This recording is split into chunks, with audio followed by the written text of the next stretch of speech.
Dear students, आज हम law of distribution of molecular velocities के बारे में पढ़ेंगे, यानी कि आणविक वेगों का वितरण का मैक्सवेल नियम। हमने देखा था कि जो अणु होते हैं, गैस के अणु, वह कभी भी समान गति से नहीं चलते हैं।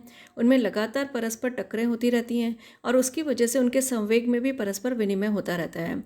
यदि ये मान भी लें हम कि अणु जो है समानांतर अगर रेखाओं के अंदर एक ही वेग से चलेंगे, तो कुछ देर के बाद कोई भी अगर डिस्टर्बेंस करें हम, तो वे आपस में कोलिजन होगा उनमें।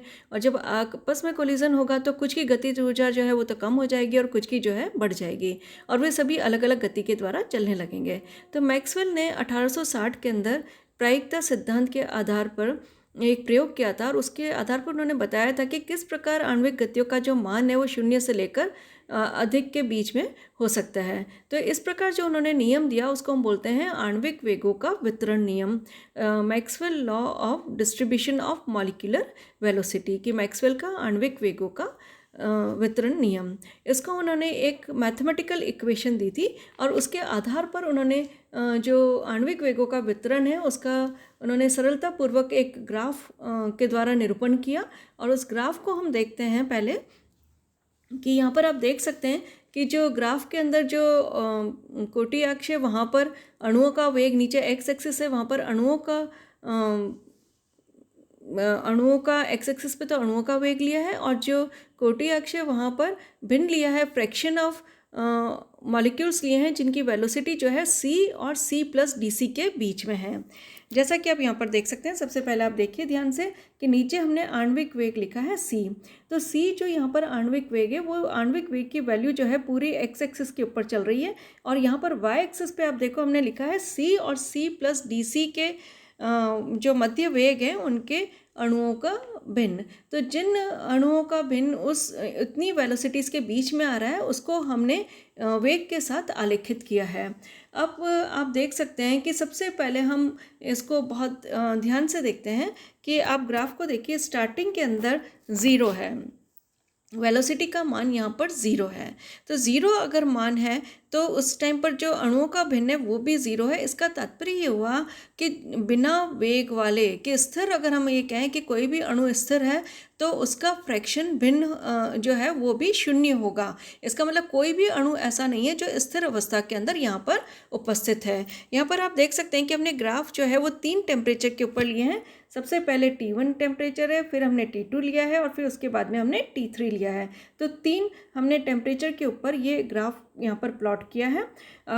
सबसे पहले हम ये देखते हैं कि देखिए, जैसे जैसे अब अभी हमने कहा कि शून्य वेग वाला जो अणु है उनका भिन्न जो है वो भी शून्य है, और जो बहुत कम वेग वाले जो अणु हैं उनका अंश भी बहुत कम होता है। जैसे कि हम यहाँ पर देख सकते हैं कि इनका जो अंश है वो बहुत ही कम है। तो जैसे जैसे वेग का मान बढ़ता जा रहा है वैसे वैसे आप देख सकते हैं कि ये जो ग्राफ है, पहले हम T1 की स्टडी कर रहे हैं, तो यहाँ पर जो अणु का भिन्न है वो भी बढ़ता जा रहा है, और ये धीरे धीरे बढ़ता बढ़ता एक मैक्सिमम वैल्यू को अटेंड करता है। यहाँ पर देखिए आप उच्चिष्ट से पास होता है, और उसके बाद में ये धीरे धीरे जैसे जैसे हम c का मान बढ़ाते जा रहे हैं वैसे वैसे इसका मान, भिन्न का जो मान है वो कम होता जा रहा है, और कम होने के बाद में ये ऑलमोस्ट यहाँ पर नीचे आ गया, और ये ऑलमोस्ट पैरेलल हो जाता है एक्स एक्सिस के। ज़ीरो कभी भी नहीं होता, क्योंकि ज़ीरो हम फ्रैक्शन नहीं कह सकते कि अधिक वेलोसिटी वाले अणु जो है उनका मान जो है वो ज़ीरो होगा। तो इस प्रकार हम ये कह सकते हैं कि जैसे एक ताप पर अगर हम ये इसके बीच में ग्राफ आलेखित करते हैं तो जो शून्य वेग वाले अणु हैं उनका भिन्न भी शून्य होगा, जो बहुत कम वेग वाले अणु हैं उनका भिन्न भी कम होगा, और जैसे जैसे वेलोसिटी बढ़ती जाएगी वैसे वेग बढ़ता जाएगा, वैसे वैसे अणुओं का भिन्न भी बढ़ता जाएगा। फाइनली ये एक मैक्सिमम अटेंड करेगा, एक उच्चिष्ट की वैल्यू लेगा, और उसके बाद में उच्चिष्ट के बाद में ये वापस से जैसे जैसे हम वेग का मान बढ़ाते जाएंगे तो भिन्न का मान जो है वो कम होता जाएगा, और फाइनली ये एक्स एक्सिस के पैरेलल हो जाएगा। ये जो नेचर है ये हम तीनों टेम्परेचर पर यही देख सकते हैं। T2 में भी आप देख सकते हैं कि स्टार्टिंग में ये ज़ीरो से स्टार्ट हुआ, फिर इसने एक मैक्सिमम लिया, और फिर उसके बाद में ये वापस से डिक्रीज़ हो गया। इसी प्रकार T3 टेम्परेचर पर भी आप देख सकते हैं कि ये अगेन एक मैक्सिमम मिला, और फिर उसके बाद में ये वापस से डिक्रीज़ हो गया। तो इस प्रकार हम ये अलग अलग तीनों वेग के अंदर हम अलग अलग देख सकते हैं कि किस प्रकार से ये परिवर्तित हो रहा है। अब वे वेग जो अधिकांश अणु रखते हैं उसको हम बोलते हैं प्रायिकतम वेग या मोस्ट प्रोबेबल वेलोसिटी जो मैक्सिमम के द्वारा दर्शाया जा सकता है। इसको हम अल्फा के द्वारा भी दर्शाते हैं। तो मोस्ट प्रोबेबल वेलोसिटी जो है यहाँ पर जो उच्चश के समय पर आप देख सकते हो कि जो डिस्ट्रीब्यूशन जो ये कर्व है ये असममित होता है। असममित क्यों होता है? क्योंकि एक पीक पर ख़त्म नहीं हो रहा है। ऐसा नहीं हो रहा है कि एक लाइन इधर से जा रही है और एक लाइन इधर से जा रही है, उसको हमने क्रॉस करके निकाल लिया, ऐसा नहीं है। यहाँ पर थोड़ा सा फ्लैटन सरफेस है, एक पूरा फ्लैट हो गया सरफेस, और उस टाइम पर जो उच्चश के जो समय जो हमने ये कहा है कि जो अधिकतम जो अणु रखेंगे वेग, अधिकांश जो अणु वेग रखेंगे उसको हम बोले मोस्ट प्रोबेबल वेलोसिटी। लेकिन क्योंकि यहाँ पर फ्लैट सरफेस है इसलिए हम ये कह सकते हैं कि जो प्रायिकतम वेग है वह एवरेज वेलोसिटी से अलग होता है, औसत वेग से अलग होता है। औसत वेग अगर हमको निकालना है तो हम क्या करेंगे कि यहाँ से एक एक्स्ट्रापोलेट कर देंगे, इस वाली लाइन को भी आगे बढ़ा देंगे, जहाँ पर वो क्रॉस करेगी वो मान जो आएगा वो औसत वेग के बराबर होगा। लेकिन प्रायिकतम वेग और औसत वेग दोनों जो हैं वो बिल्कुल अलग अलग होते हैं। अब आप देखिए कि प्रायिकतम वेग का मान है, हमने जैसे ही यहाँ पर T1 सबसे कम टेम्परेचर है, T2 उससे अधिक है और T3 उससे भी अधिक है। तो T2 टेम्परेचर जैसे ही हमने बढ़ाया तो हम ये देख सकते हैं कि जो मोस्ट प्रोबेबल वेलोसिटी है, प्रायिकतम वेग है, उसका मान अब ये बढ़ गया है। पहले ये था पहले जो हमने निकाला ये अल्फ़ा था, अब हमने ले लिया इसको अल्फ़ा प्राइम। पहले हमने अल्फ़ा निकाला, अब ये ले लिया हमने अल्फ़ा प्राइम। इसी प्रकार अगर हम T3 टेम्परेचर अधिक ताप के ऊपर और निकालेंगे तो ये आएगा अल्फ़ा डबल प्राइम। तो हम ये इससे निष्कर्ष निकाल सकते हैं कि अलग अलग जैसे जैसे हम ताप बढ़ाते जाते हैं वैसे वैसे जो प्रायिकतम वेग है उसका मान बढ़ता जा रहा है। अब जैसे जैसे ताप बढ़ता जा रहा है आप देख सकते हैं कि जो उच्चष्ट है उसका मान भी कम होता जा रहा है। यहाँ पर सबसे अधिक था उच्चष्ट, फिर ये कम हो गया, फिर ये और भी कम हो गया। इसका मतलब ये हुआ कि मैक्सिमम वैल्यू जो है वो कम होती जा रही है। मैक्सिमम जो हमें मैक्सिमा की जो वैल्यू मिली थी, भिन्न जो मिला था वो कम होता जा रहा है। इसका तात्पर्य ये हुआ कि प्रायिकतम वेग रखने वाले अणुओं का अंश घटता जा रहा है जैसे जैसे हम टेम्परेचर की तरफ बढ़ते जा रहे हैं।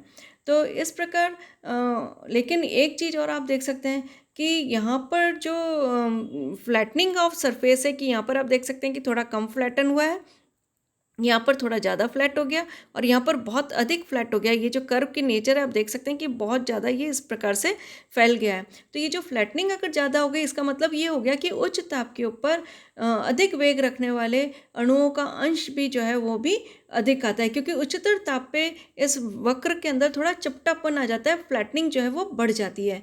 तो इस प्रकार ये संकेत देता है कि जैसे जैसे ताप बढ़ाते जाते हैं वैसे वैसे अधिक वेग रखने वाले जो अणुओं में भी की संख्या में वृद्धि होगी और इसी प्रकार इनके अंश में भी वृद्धि होती जाएगी। तो इस प्रकार भिन्न भिन्न अणुओं की गतियाँ भी अब अलग अलग परिसर के अंदर अलग अलग रहेगी। अब जैसे जैसे हम ताप बढ़ाते जाते हैं तो अणुओं की संख्या में बढ़ोतरी होती जा रही है, जैसे जिनके वेग जो है प्रायिकतम वेग से भी अधिक होते हैं। तो इस प्रकार हम यहाँ पर हमने एक एक्स्ट्रापोलेट की एक लाइन एस से हमने लिया है, एस ए ये T1 वाले वक्र पर ए पर कट कर रहा है, T2 वाले पर बी पर कट कर रहा है और T3 वाले पर ये सी पर कट कर रहा है। तो इस प्रकार यहाँ पर हम एस ए, एस बी और एस सी का कंपेयर कर सकते हैं। आप देख सकते हैं कि T1 जो टेम्परेचर है वो कम है और जब कम टेम्परेचर है तो वहाँ पर जो भिन्न है वो भी कम है ऐसे। और फिर अगर हम अधिक मतलब इसका तात्पर्य क्या हुआ कि अधिक वेग रखने वाले अणुओं की संख्या T1 पर सबसे कम है, फिर SB मतलब T2 पर उससे अधिक हुई और फिर SC आया है। इसका मतलब अधिक टेम्परेचर पर अधिक वेग रखने वाले अणुओं का अंश भी जो है वो बढ़ता चला जाता है। अब हम इसमें जो इक्वेशन उन्होंने दी थी मैक्सवेल ने वो ये थी कि 1/n dN/dc is equal to 4πm/2πRT to the power 3/2 e to the power -mc²/2RT multiply by c²। तो dN/n जो है ये फ्रैक्शन ऑफ मॉलिक्यूल्स है, dc क्या है c + dc यानी वेग के अंदर थोड़ा सा हमने परिवर्तन किया। तो 4π m मास है, r गैस कांस्टेंट है, t टेम्परेचर है, एब्सोल्यूट टेम्परेचर है। तो इस प्रकार हम इस फॉर्मूले को लिख सकते हैं। ये गणितीय रूप है मैक्सवेल का। इसके बाद मैक्सवेल ने अपने वेग के वितरण के नियम का प्रायोगिक सत्यापन किस प्रकार करें वो बताया था। तो वेग वितरण की गणना को कई प्रत्यक्ष विधियों के द्वारा किया जा चुका है और उनकी जो त्रुटियां हैं वो मैक्सवेल के जो नियम का जो सत्यापन उसके आधार पर मतलब उनकी त्रुटियों की जो सीमा है उसके अंदर ही मैक्सवेल के जो नियम है उसका सत्यापन भी किया जा चुका है। पहली जो विधि है वो है लैम्बर्ट वेग विधि, फिर दूसरी है स्टर्न की विधि और तीसरी है यहाँ पर जैटमैन और को मेथड। सबसे पहले हम लैम्बर्ट विधि को लेते हैं। ये लैम्बर्ट विधि का ही उपकरण है यहाँ पर जो हमने दर्शाया है। तो इसको मैक्सवेल की जगह आप लैम्बर्ट विधि बोलिएगा, लैम्बर्ट वेलोसिटी मेथड। तो यहाँ पर हम देख सकते हैं कि चित्र के अंदर एक भट्टी हमने ली है यहाँ पर, और इसके आगे आप देख सकते हैं कि दो जो ये भट्टी यहाँ पर ये फर्नेस लिया है, इसके बाद में यहाँ पर स्लिट है और स्लिट के द्वारा छिद्रदार प्लेटें हैं जो एक दूसरे की निश्चित दूरी के ऊपर लगी हुई हैं। दो प्लेटें यहाँ पर लगी हुई हैं और इन एक शिफ्ट घूमती हुई जो शिफ्ट है वो यहाँ पर लगी हुई है जो घूर्णन करती रहती है, जैसा कि आप यहाँ पर देख सकते हैं।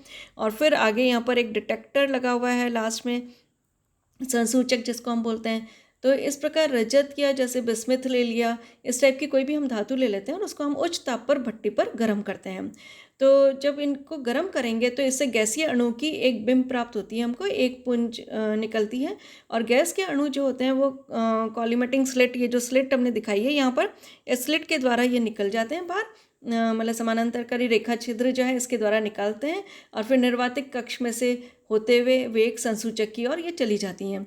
तो दोनों ये जो प्लेट हैं ये आप देख सकते हैं यहाँ पर डायग्राम के अंदर, इनके छिद्रों को हम इस प्रकार से सेट करते हैं कि निश्चित वेग वाले जो अणु हैं वो दोनों छिद्रों में से गुजरकर संसूचक तक पहुँच जाए।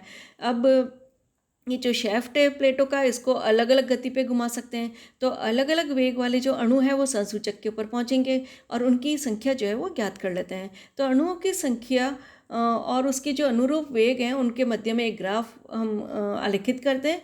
तो इस प्रकार हम देखते हैं कि जो भी ग्राफ हमको मिलता है वो सैद्धांतिक रूप से जो प्रयुक्त मैक्सवेल का जो वितरण वक्र है उसके बिल्कुल समान होता है। तो इसके द्वारा जो मैक्सवेल का जो नियम है उसकी सत्यता सिद्ध हो जाती है।